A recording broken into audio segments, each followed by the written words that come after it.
Good afternoon. Today I had the opportunity to visit the National Safety Council's opioid memorial on the Ellipse. It's a moving experience. President Trump and the First Lady encourage you all to visit the memorial before it leaves Washington, D.C. on April 18th. Today at the Summit of Americas in Lima, Peru, Assistant to the President and Advisor Ivanka Trump oversees private investment corporation, and the acting U.S. Secretary of State announced OPIC's two-time America Latin American Women's Initiative, say that fast, which will mobilize $500 million in private capital to invest in projects that empower women in Latin America. This new initiative will break down barriers that limit women's full participation in the economy and reaffirms the Trump administration's commitment to empowering women in Latin America and around the globe. As you all saw, yesterday's confirmation hearing for Secretary of State designee Mike Pompeo went very well.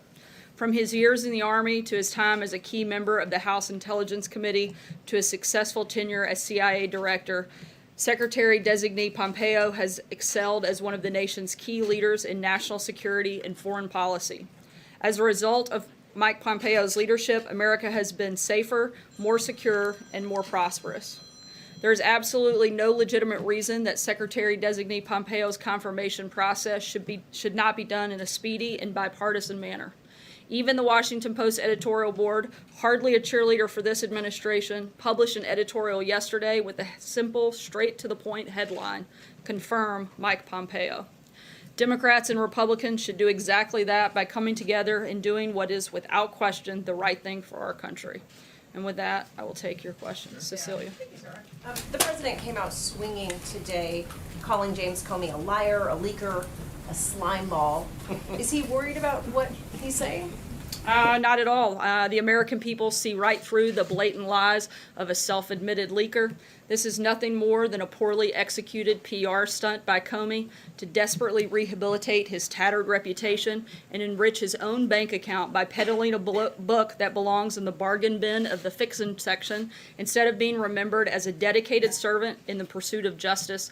Like so many of his other colleagues at the FBI, Comey will be forever known as a disgraced partisan hack that broke his sacred trust with the President of the United States, the dedicated agents of the FBI, and the American people he vowed to faithfully serve. One of the President's greatest achievements will go down as firing Director James Comey. On another topic, quickly, if I may, the Deputy Attorney General was here yesterday. Is the President going to fire Rod Rosenstein? I don't have any announcements at this time. The President's voiced some frustrations, but beyond that, I don't have anything to add. John? Sarah, the President a short time ago issued a pardon of Scooter Libby, the former Vice President's Chief of Staff. There are many people who believe that Scooter Libby was the victim of a special counsel investigation run amok. The recent statements that we have heard from the White House would seem to indicate that you feel much the same thing about the Mueller investigation.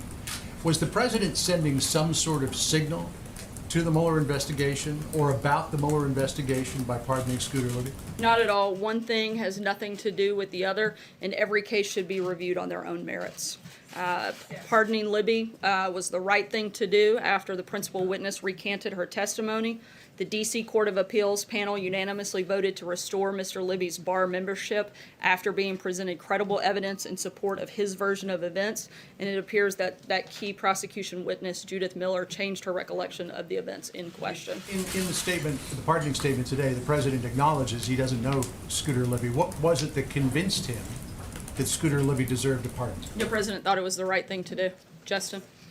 Thanks, Sarah. I had two things I wanted to ask about. The first, the President at the beginning of the week said he expected a decision. Sorry, can you speak up a little? Sure. The President at the beginning of the week said he expected a decision within 24 to 48 hours on Syria. On Tuesday, he said a decision would probably come that night. But here we are on Friday, and in a statement last night, you said that no final decision had been reached. So I'm wondering if you could walk through why the President hasn't met his own timeline there, and specifically, if it had anything to do with the sort of Syrian troop movement that we saw after his tweet on Wednesday, sort of threatening a missile strike. No, we're continuing to have ongoing conversations with our partners and allies. The President spoke with President Macron of France again earlier today. We're continuing to have ongoing meetings and conversations here at the White House, and when we have any further developments, we'll let you know. And then, because it's Friday, I'm wondering if Friday the 13th. Yeah. Walk us through exactly what the president You committed. guys all groan like that's a bad thing. Committed to Senator Gardner in terms of both what the Justice Department would do and what the White House would do in terms of supporting legislation on states that legalize marijuana. I can confirm the president did speak with Senator Gardner yesterday and again today. We're always consulting Congress about issues including states' rights, of which the president is a firm believer, and the statement that the senator put out earlier today is accurate. Steve. He's spoken to President Macron. How big a coalition does he have for this expected action in Syria? Again, I can't talk about anything that may or may not happen, but I can tell you that the president and a number of individuals within his administration have spoken to a number of our partners and allies at various levels across the world. Is he satisfied now that Syria was responsible for the chemical weapons attack? Yes, we're again confident that both Syria had responsibility in this chemical weapons attack, but we also hold Russia responsible for their failure to stop chemical weapons attacks from taking place. Josh. It was reported today that Michael Cohen, the president's personal attorney, helped negotiate a $1.6 million settlement to a Playboy Playmate. It also emerged today that Michael Cohen is under criminal investigation by the Southern District of New York. Is the president still associated with Michael Cohen? Is he continue to consider Michael Cohen someone he holds in confidence? I know that the president has worked with him as a personal attorney. Beyond that, I don't have anything else to add about the About these relationship. developments? Would the president like to say anything about them? Look, the president's been clear that he has a deep concern about the direction the special counsel has taken. The investigation started as Russia collusion, of which there was none. The president has spoken on this topic at length, and I'd refer you back to those comments. What about Michael Cohen's actions? Does the president have any concern with those? Again, I would refer you to Michael Cohen's personal attorney. That simply reports right now, but I can't get anything beyond that. Jill? A follow-up on that and then another topic. Is Cohen still the president's personal attorney? I'm not sure, Jill. I'd have to check. I wanted to ask. I only looks speak like- about White House staff. It looks like Paul Ryan just endorsed Kevin McCarthy for Speaker in an appearance or an interview with Meet the Press. Does the president believe that McCarthy should be the next Speaker? The president has a great relationship with Kevin McCarthy, but in terms of an announcement about who he wants to see as the next speaker, I don't have any announcements on that front. John? The James Comey book, some excerpts came out today. He speaks of the president, writes about the president in very personal terms. Were you surprised by that? But was the president surprised by that? I don't think we're surprised by the fact that James Comey continues to spread false information. The guy's known to be a liar and a leaker, and so there's not a lot about James Comey that we would find to be very surprising. Steve? Just really quickly on the pardon that came out today for Scooter Libby, the president so far in his time in office has issued 3 presidential pardons. One of those was to Joe Arpaio. Is there a commonality in terms of what the president looks for when he pardons individuals? Again, every case should be reviewed on their own merits, and that's what the president has done in each of those. Steve? Sarah, I'm wondering if the administration has reacted with any message to Moscow after officials there today said that the chemical attack in Duma was faked and staged with Britain's direct involvement. Certainly, our intelligence tells us otherwise. I can't go beyond that, but again, we have a very high confidence that Syria was responsible, and once again, Russia's failure to stop them and their continued disaction on this front has been part of the problem. April. Sarah, what part does the president bringing Russia into the Syria equation now cause for the delay in the strike timeline? Again, we are continuing to have ongoing conversations with partners and allies, assess the information, and once a decision is made, we'll let you know. Dave? Thanks, Sarah. The Justice Department Inspector General came out with his long-awaited report this afternoon on former FBI Deputy Director Andrew McCabe, saying that he improperly leaked information about the Clinton Foundation investigation to a reporter, and then lied to James Comey about it and under oath to 2 FBI investigators. Do you have a reaction to that, and does that in your mind, validate the decision to fire McCabe? I haven't seen the full report, but it sounds like two peas in the pod with McCabe and Comey. McCabe was fired in disgrace for misconduct and lying about it. Beyond that, I don't have anything at this point. Francesca. Thank you, Sarah. You said that that James Comey was a liar, that he's a leaker, that he made false representations or claims. Other than what the president tweeted this morning about lying under oath to Senator Grassley, what exactly has he said that's false or a lie? Comey claimed reopening the Clinton investigation when he did was based on merit. Now he says it was based because of poll numbers. Comey claimed the president told him to stop investigating Flynn after he previously testified that no one told him to stop investigations. He also, even the media has reported that officials have determined that Comey leaked 4 memos, at least 4 that we know about, with classified information. I think it's very clear that Comey has a credibility problem. The other thing is clear, this is one of the few issues in Washington that both Democrats and Republicans agree on. He's been criticized by the legal community for leaking sensitive information, and organizations promoting good government found Comey's leaking grounds for firing. Multiple Democrats, including some of the biggest leaders in the Democrat Party, have also attacked Comey. Minority Leader Pelosi said Comey was maybe not in the right job. Senator Schumer said he was appalled by what Comey did and did not have confidence in him any longer. Senator Bernie Sanders said Comey acted in an outrageous way. Clinton's running mate, Senator Kaine, said Comey is responsible for the lowest moment in the history of the FBI. Even Congresswoman Maxine Waters said Comey has no credibility. The FBI should be independent and not led by a political hack.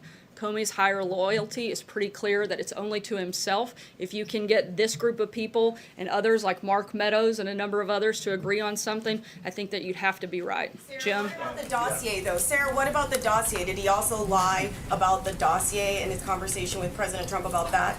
The dossier is false opposition research that was funded by the Clinton campaign to attack the president. It was used illegally to justify spying on Americans. And I think that's quite the problem. Jim? Sarah, what about the content of the president's attacks on Jim Comey, your attacks on Jim Comey? Isn't all of that a bit unbecoming of the presidency of this White House to go after him in such a personal way like that?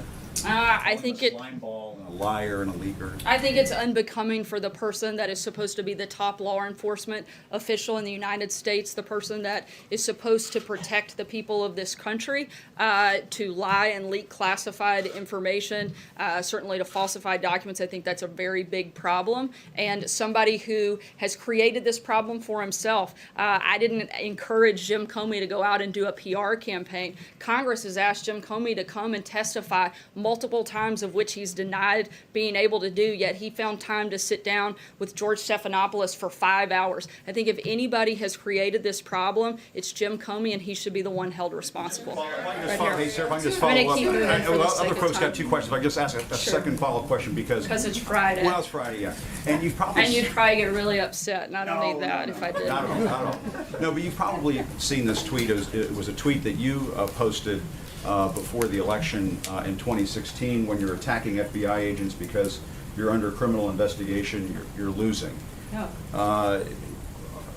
What do you make of that now? I mean, isn't The that... rank and file FBI are some of the greatest people in this country. We've repeated that time and time again, and certainly have the full support of this administration. I think that we've been very clear, though, how we feel about some of the leadership at the FBI, particularly James Comey. When you go after, Sorry. Comey and I did give you Rosenstein two, Jim. and I'm Mueller, gonna keep doesn't that mean moving. you're losing? Go Following ahead. up on that, I mean, one of the themes of Comey's book is the president's, quote, disdain for the rule of law and his continued efforts to publicly undermine federal law enforcement officials. So how would you characterize the president's attitude towards the rule of law and things that he says publicly about many of his top federal law enforcement officials? The president has a great deal of respect for the rule of law, but the president does not have a lot of respect for people whose sole job is to carry out the law, and they leak classified information and they lie to the American public about it. Charlie? Leakers, it's his own attorney you, general, Sarah. it's his own deputy attorney general, it's special counsel, it's the FBI, it's judges who make decisions that he doesn't like. I'm sorry, I'm not. What was There's the a question? whole list of the sort of federal law enforcement officials that he has undermined. It's not just people who have proven to leak information. The president hasn't undermined them. in any capacity just because he calls out things that he finds to be problematic or concerning. I think that he should do that. If members of the FBI are leaking classified information, the president should absolutely call that to question. You guys spend hours upon hours every single day praising Jim Comey, propping him up, giving him the biggest platform. We shouldn't be praising him. We should be putting him down. We should be taking him off of air instead of giving him minute after minute. This country has a lot of real problems. We should be talking about the economy. We should talk about Syria. We should talk about the drug crisis, but instead we're going to talk about Jim Comey. You guys will cover it endlessly all day today, all day tomorrow, and my guess is every day next week with very little time given to the issues that people care about. So the president has every right to call out that individual that you guys are propping up and say that there are problems and that we should be concerned about it. Charlie? Sarah? Thank you, Sarah. This morning, James Comey admitted that he didn't tell the president about the political sources. I'm sorry, can you speak up? This morning, James Comey said that he didn't inform the president of the political source of the dossier. Was the president surprised to hear that? Did Director Comey ever tell him about the sourcing of the political dossier against him? I'm not sure about that specific conversation, but I know that it's been documented many times over now that the dossier is false opposition research funded by the Clinton campaign and used to attack the president. I think. Question, because it's Friday. Did the president speak to former Vice President Dick Cheney about the Scooter Libby pardon either before or after? I'm not aware of any conversations on that front. John? Yeah, thank you, Sarah. 3 Republican state senators from Missouri wrote the president yesterday saying that the embattled Governor Eric Greitens should resign from office. He has serious charges of sexual abuse against him, faces impeachment, and refuses to resign. They concluded that as a former Navy SEAL, he would salute and resign if his commander-in-chief asked him to. Did the president receive the letter? What is his response? And will he ask Governor Greitens to step down? I don't have an official response at this time, but certainly something that is very concerning and something that we're taking very seriously, and I'll keep you updated as we have something. Sarah? Thank you, Sarah. So concerning the summit with Prime Minister Abe next week in Florida, does the president plan to push for a bilateral free trade agreement with Japan?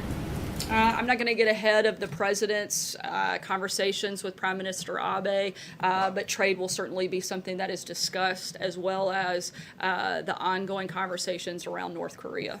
Does the president have another NSC meeting today on Syria? I'm sorry? Will the president be having another NSC meeting today on Syria? There is another national security meeting later this afternoon at the deputies level. Aisha? The pardoning process. It seems like we've had these 3 pardons. They all were somewhat high profile or had gotten media attention. How is the president deciding when to take action on a case? I mean, with Arpaio, he hadn't even been sentenced yet.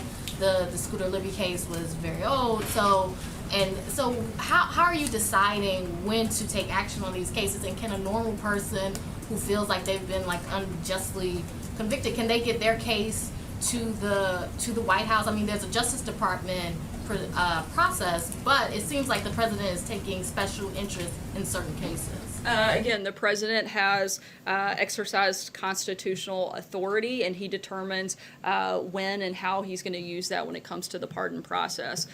He looks at each one individually and makes a decision, and we make that announcement. Nadia? Sarah. Thanks a lot, Sarah. Who are you calling, Brian? I was sorry, I was calling on Nadia, and then I'll go to Brian. All right, thank you, Sarah. The OCPW is sending inspectors to Syria.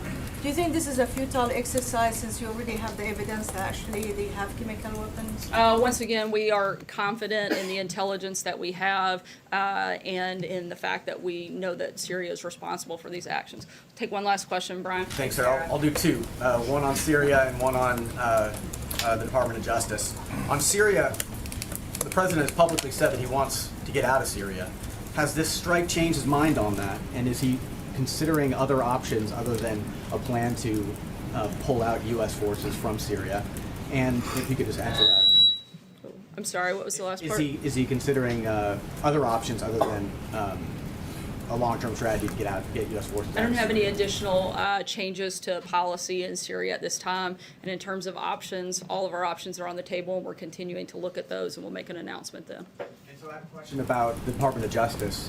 What does the president have to say to Republican lawmakers who believe that firing Mueller would be suicide, as Grassley has said, or firing Rosenstein could mean the end of the presidency for Donald Trump, as Lindsey Graham has said?